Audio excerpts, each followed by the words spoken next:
Alright, here we are at Julie's Cross Stitch, and this video is going to be talking about fabric sizes. And the first thing that we want to start off showing is what a full yard of fabric can be.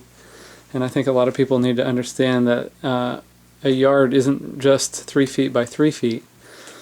And a yard size depends on the actual run width of the fabric, and we're starting off to show you two fabrics here. One of them, run width is 55 inches, which you can see on the top, is actually wider than the green fabric, which is 51 inches wide. So depending on the run width that comes from the factory, the sizes of your full yard, fat half, and fat quarter can be different. And that's why it's important to look at the description of the fabric when you buy it. What we're going to show you next is taking a full yard of the lighter fabric and demonstrate how we cut it down into the smaller sizes. So the first cut we're going to show you is basically a fold that folds it in half, taking it from a full yard to what we call a fat half size. So this fabric here you saw is a solid full yard piece that's being cut down to a fat half.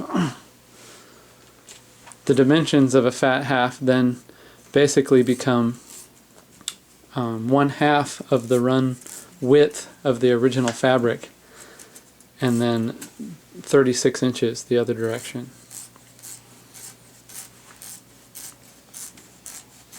Most times you will see that the size of fabric you get is not square. It's some form of rectangle shape, because most fabrics start off wider than 36 inches on their run width, and we always start with a 36 inch wide by longer width and cut it down in half and then half again. So here's an example of a fat half cut. And then if we were going to cut it down into a fat quarter, we would fold it the other way. And you can see what the size of fat quarter would be.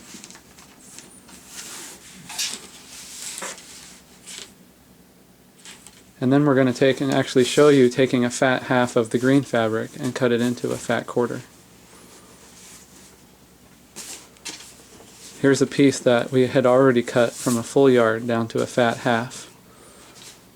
So we'll fold it in half again.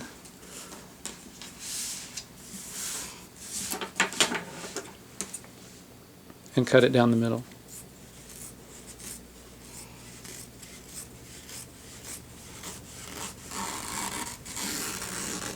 When you're determining the size of fabric you need for your pattern, you're going to want to always allow 2 to 3 inches around the edge of the finished pattern size for framing too, so that's important to remember.